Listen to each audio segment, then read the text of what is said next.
परम आदरणीय जमी पर बैठे जमींदारों, चेयर पर बैठे चेयरमैन साहबों, भ्रष्टाचार की तरह खड़े हुए नौजवानों, गद्दी पे धरे गद्दी के गद्दारों, माइक पे खड़े मक्कारों। भाई साहब थोड़ा अंतर है, मैं माइक पे खड़ा हूं, आप भी माइक पर हैं। मैं ऊंचे माइक पे हूं, मेरी ऊंचता है, आप नीचे माइक पे, सब आपकी ये नीचता है। और ब्यास जी सुनो, मैं मक्कार हूं, आप नीचे माइक पे हैं। मैं मक्कार हूं तो आप मक्कारी हैं, मैं बीमार हूं तो आप बीमारी हैं, मैं नर हूं तो आप नारी हैं। भैया मुझे तो सच कह रहा हूँ, तू नर है। एक बार मैं तो बोलो मैं शादी करवो चाहूँ, मैं तो कर ले, पर मैं या उम्र में बोले हाँ यही उम्र में करवो चाहूँ, पर काऊ विधवा ते करवो चाहूँ यार। मैं तू तो काऊ ते कर ले, 6 महीना में अपने आप विधवा है जाती। भाई साहब मुझे पहले भी टोका था, 26 किलो का आदमी है, किसी कभी 2 पड़ गए, उनसे कुछ नहीं कहा। मेरी सब बात कह रहा है कि विधवा खुद हो जाएगी अपने बारे में। आप देख लीजिए, इधर को इधर भी देख लीजिए, एक नजर इधर देख लीजिए, मैं सच कह रहा हूँ, सच के अलावा दूसरी बात नहीं कहूँगा। भाई साहब मैं नहीं समझता था कि रेलवे स्टेशन पर कुछ बत्तियां जल रही थी, कुछ लाल थी, कुछ हरी थी, कुछ पीली थी। मैंने कहा भाई व्यास जी ये क्या है? बोले तू नहीं जानता? मैंने कहा नहीं जानता हूँ। अरे बोले यार ये मशीन है, इससे वजन तोला जाता है। मेरे को देख के बोलती है वजन तोल, तो मैंने कहा क्या है? बोले कुछ नहीं है, इसमें पैसे डालने पड़ेंगे, 1 रुपए का सिक्का डालो और वजन मिल जाएगा। मैंने कहा ठीक है भाई साहब। इन्हें मेरे से तय किया कि भाई साहब हाँ, बोले मैं जब वजन अपना तोलूं तुझे सिक्का डाल देना और तेरा तोलेगा मैं डाल दूंगा। तो भाई साहब ने मुझको मशीन पे चढ़ा दिया था भरतपुर में, और 1 रुपए का सिक्का डाला, उसमें इतना बड़ा कार्ड आया, कार्ड में लिख रहा था 26 किलो 600 ग्राम मेरा वजन। मैंने कहा व्यास जी आप चढ़ो भाई साहब को। मैंने मशीन पर चढ़ा दिया, भाई साहब 1 रुपए का सिक्का डाला, कोई कार्ड ही नहीं आया। भाई साहब 2 रुपए का सिक्का डाला, कोई कार्ड ही नहीं आया। 5 रुपए का सिक्का डाला और इतना बड़ा कार्ड आया, उसमें कार्ड में लिखा बोल कृपया कार्ड को गौर से पढ़ें, मशीन पर एक साथ 5-5 ना चढ़े। ये भाई व्यास जी हैं यार। क्या बात है। एक बार हमारे यहाँ क्या हुआ था, रामलीला चल रही थी, रामलीला में जो हनुमान का पाठ करता था पुजारी महाराज में, उसमें गुस्से में लड़ाई हो गई। वो हनुमान का जो बाप करने वाला था वो उसको छोड़ करके और वहां से चल दिया। शाम को पुजारी जी बड़े परेशान, क्या आज रामलीला में हनुमान का पाठ कौन करेगा? कम वक्त की बात थी, हम भुसावट से आ रहे थे दोनों जने, वो सिर्फ बस के इंतजार में थे। पुजारी ने कहा इनके वेशभूषा को देख करके, बोले भाई आप कौन हो? बोले हम तो कभी है। बोले भाई साहब एक बात बताओ आप जाति से कौन है? बोले ब्राह्मण। बोले एक बात बताओ, हमारा हनुमान आज गुस्से में नाराज होकर के चला गया, तुम हनुमान का पाठ कर सकते हो? ये बोले भाई साहब कहना क्या पड़ेगा? बोल कुछ नहीं, आपको एक लाइन कहनी पड़ेगी, जब रावण आएगा तो उसे ये कह देना कि हे लंकेश्वर रावण मुझे नहीं जानता है, मैं अंजनी पुत्र पवन सुत हनुमान हूं, बस यही लाने। बोले हाँ बोल कह दूंगा। बोले एक बता क्या देगा? बोल भाई साहब आपको हम 100 रुपए देंगे। और बोल खाने को? बोल खीर और पुआ। ये मेरे से बोले डीगिया जी यार 100 रुपये ले चलें, खीर पुआ जो चलेंगे। मैं चल भाई। तो ठीक रात के 9 बजे रामलीला शुरू हुई। भाई साहब रामलीला जब हुई तो इनको हनुमान बनाया, इनके सब कपड़े उतरवा दिए गए, इनके जो बदन था उसमें सब वो लगा दी मुल्तानी माटी, हनुमान का औजार था इनको गा दिया, इनके एक लाल लंगोट लगा दिया और कह दिया कि मंच पर तुम्हें दमकना है। जैसे ही भाई साहब मंच पर आए, इधर से घूमे उधर से घूमे, आप जैसे श्रोता थे बोले हनुमान तो आज सही है। पहला हनुमान बॉम्बे जैसा था। जब रावण आया कारा कपड़ा 10 तलवार हाथ में घूमता हुआ आया। बोले ओ बंदरी के बच्चे, ये बोला ना साहब मैं तो सोमदत्त व्यास हूँ। अरे बोले तू कैसे आए हो? बोले मेरी किस्मत और खीर पुआ ले आए नहीं, मैं ना आ रहा साहब।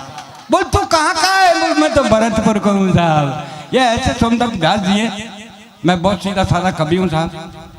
अभी तो ये मेरे को और छेड़ेगा मानेगा नहीं। मैं एक बात बड़ा करना चाहता हूँ लीलाधर जी की स्मृति में। स्ट्रक्चर देखो, छेड़वे लाग स्ट्रक्चर है। अगले की शादी नहीं है रही, बहुत परेशान। मुझे बोला आज मेरे बयाना है काकरू में निर्मल बाबा के यहाँ चले जा। निर्मल बाबा के यहाँ गए, बोले मेरी शादी ना है रही महाराज। बोले जेब में कौन की फोटो है बता। तो जेब में फोटो धरी साहब जो है अटल बिहारी वाजपेयी की। अरे बेवकूफ, या अटल बिहारी वाजपेयी निकाल तो कौन की धरूं। बोले दिग्विजय सिंह की रख। दूसरे दिन लड़की वाले आने लग गए। जैसे ये देखा पूरा ये लाड़वा जो दिख रहा है तुम्हें, मोहनजोदड़ो से निकाल के लाए है। तो लड़के वाले ने पूछा कि साहब क्या बात है, लड़का देख लिया। बोले हमने तो देख लिया, अब कहो डॉक्टर को दिखाओ। एक बार बता दूं साहब, ये जो संचालन औकात हम कवियों के बताता है, यहाँ बताता है, घर पर इसकी कोई औकात नहीं है। मैं सच कह रहा हूँ, बिल्कुल औकात नहीं है घर में इसमें। मैं पहले कह चुका हूँ भैया, मेरी औकात देते गई है। पत्नी आई, मैंने बड़ी जोर से गई, मैं चल बिस्तर लगा। पत्नी ने बिस्तर लगा दिया। मैंने गर्म पानी कर, बोले कहा नहीं करी तो वरना में ठंडे पानी से नहा लो। वैसे अपनी औकात मैं और बताता हूँ, असली औकात तो मैं एक दिन के घर पहुंचा साहब, मुझे पता नहीं था इनके घर में गृहयुद्ध चढ़ रहा है 1 सप्ताह से। जैसे ही मैं इनके नजर पड़ा, इन्होंने कहा घर में गृहयुद्ध चढ़ रहा है और घरवाली मेरे से बात नहीं करती। अब बात बने तो कैसे बने। इन्होंने कहा आओ डी गया जी, मुझको बैठाया और घरवाली को आवाज लगाई, बोल साथ आज ये बातचीत शुरू हो जाए। इन्होंने आवाज लगाई, बोल बाबूलाल डीगी आए जरा इनको पानी पिलाना। तो घरवाली गुस्से में थी, वो बोली बोल बुरा क्यों घड़ा में, ये तो कवि थे, बुद्धि से काम लिया जब पानी गाने नहीं आई। अरे बोल घड़ा कहाँ है। घरवाली बोली रसोईया में। अरे बोल रसोईया कहाँ है, बोल घर में। अरे बोल घर कहाँ है के गांव में, बोल गांव कहाँ के पंचायत में, बोल पंचायत कहाँ के तहसील में, बोल तहसील कहाँ के जिले में। अरे बोल जिला कहाँ के प्रांत में। अरे बोल प्रांत कहाँ के भारत में। अरे बोल भारत कहाँ के एशिया में। अरे बोल एशिया कहाँ के संसार में। अरे बोल संसार कहाँ के पानी में। बोल पानी कहाँ के बूरे क्यों घड़ा में लादर पे बादे या की औकात है साहब ब्याज जी की। मैं बढ़िया बढ़िया बढ़िया 4 पंक्ति पढ़ रहा हूँ। स्वागत है, पढ़ो। लीलाधर जी की स्मृति में फिर अपनी औकात पर आ जाऊंगा। जो अपनी औकात है साहब, कि किसी की याद में लोग दीप जलाते हैं, किसी की याद में लोग दीप जलाते हैं, किसी की याद में गीता कुरान पढ़ाते हैं। और हम करें किससे शिकायत श्री लीलाधर जी, आपकी याद में आज ये बस्ती वाले आंसू बहाते हैं, आंसू बहाते हैं, आंसू बहाते हैं। रोते खुद रुलाते हैं आंसू और दिल का भेद बताते हैं आंसू। अरे ये बस्ती वाले लीलाधर जी रोकना तो बहुत चाहते हैं, पर अब ये नहीं रोक पाते हैं आंसू, रोक नहीं पाते हैं ये आंसू। लीजिए साहब, मैं हंस का कवि हूँ, हंस की बात करूँगा, हंस के अलावा दूसरी बात नहीं करूँगा। और जो बात कहूँगा सच कहूँगा। आज जब मैं सुबह मेरे घर से चला, मेरी धर्मपत्नी ने कहा कहाँ जा रहे हो। मैंने कहा उत्तर प्रदेश जा रहा हूँ। बोल ठीक चले जाना, थोड़ा सा डिनर कर जाना। अरे मैंने कहा पगले डिनर तो शाम के भोजन को कहते हैं। घरवाली बोली शाम को दलिया तो है और खासकर तेरे लिए रखा है। मैंने कहा क्यों। बोल रहा था इसमें कुत्ता मुंह देगा, मुझे फेंकना पड़ता है, इसलिए आपके डिनर ही कर दिया। भाई साहब वेर बस अड्डे पे आया, कंडक्टर बुरी तरह चल रहा, बाबा कहाँ जाएगा, बाबा कहाँ जाएगा। मैंने गुस्से में कह दिया स्वर्ग जाऊंगा, ले चलेगा क्या। ड्राइवर बोलो बाबा आज मेरे पहिया के नीचे तो आज ही स्वर्ग पहुंचा दूं। मैंने ड्राइवर से कहा मैं ड्राइवर तेरे 64 दांतों को तोड़ दूंगा। कंडक्टर बोला बुड्ढे कहाँ है इसके 64 दांत। मैंने कहा मुझे पता है, बीच में तू भी तो बोलेगा। तो 32 तेरे और 32 आके है 64 दांत। भाई साहब बस में बैठा, आदरणीय व्यास जी उसी बस में थे। मैंने कहा भाई साहब पैर से विकलांग हूं, मेरे लिए थोड़ी सी सीट दे दो। मेरे से बोले आप पीछे जा। भाई साहब पीछे गए, एक सर्जन से कहा बोला आगे जा। भाई साहब आगे जा, पीछे जा। 15 मिनट हो गई, किसी ने बैठने को जगह नहीं दी। ड्राइवर बहुत अच्छा था, जाने कब से मेरे को देख रहा और बोला बोल बाबा क्यों होते हो परेशान, आओ मेरे बोनट खाली है, बोनट पर बैठ जाओ। भाई साहब मैं ड्राइवर के पास बोनट पर बैठ गया, बस चली। 15 मिनट बाद रुकी। कारो पैंट, कारी बुरसट, कारे चश्मा, देखने में सचमुच ऐसी लग रही थी करिश्मा।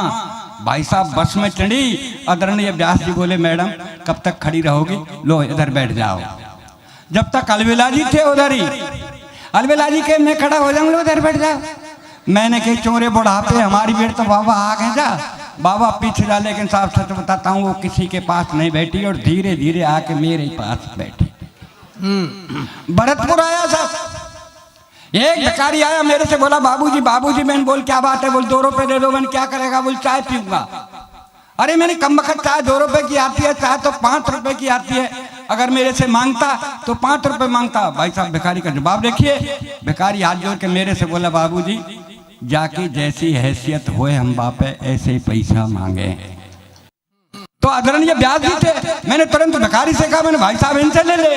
तो भिखारी ने व्यास जी को ऊपर देखा नीचे देखा और फिर हाथ जोड़ के मेरे से बोला बाबूजी। मैंने बोल क्या बात है? बोले ये खुदा ही भिखारी सा लग रहा है हमको कहा देगो।